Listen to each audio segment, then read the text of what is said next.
Indian സിനിമയിൽ അതിവേഗം 500 കോടി കളക്ഷൻ നേടുന്ന ചിത്രമായി മാറിയിരിക്കുകയാണ് പുഷ്പ 2.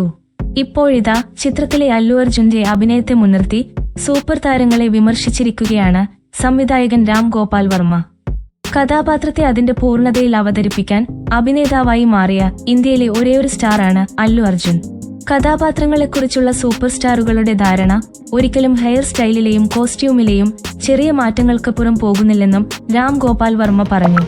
ഭാവിയിൽ സ്റ്റാറുകൾ ഒരു കഥാപാത്രത്തെ എങ്ങനെ സമീപിക്കണമെന്ന് കാണിച്ചു തന്ന അല്ലു അർജുനോട് സിനിമാ വ്യവസായം ഒരുപാട് കടപ്പെട്ടിരിക്കണമെന്നും എക്സിൽ പങ്കുവച്ച പോസ്റ്റിൽ രാം ഗോപാൽ വർമ്മ പറഞ്ഞു. ഇന്നലെ സിനിമയുടെ ഈ വിജയത്തെ പ്രശംസിച്ചും രാം ഗോപാൽ വർമ്മ രംഗത്തെത്തിയിരുന്നു. ബോളിവുഡിന്റെ ചരിത്രത്തിലെ എക്കാലത്തെയും വലിയ ഹിന്ദി സിനിമ ഒരു ഡബ്ബ് ചെയ്ത തെലുങ്ക് സിനിമയാണ്. ബോളിവുഡിന്റെ ചരിത്രത്തിലെ ഏറ്റവും വലിയ നടൻ ഹിന്ദി സംസാരിക്കാനറിയാത്ത അല്ലു അർജുൻ എന്ന തെലുങ്ക് നടനാണ്. ഇനി ഇത് പാൻ ഇന്ത്യ അല്ല, തെലുഗു ഇന്ത്യയാണ് എന്ന് രാം ഗോപാൽ വർമ്മ സമൂഹ മാധ്യമങ്ങളിൽ കുറിച്ചു. കൂടുതൽ വീഡിയോകൾക്കായി ചാനൽ സബ്സ്ക്രൈബ് ചെയ്യൂ.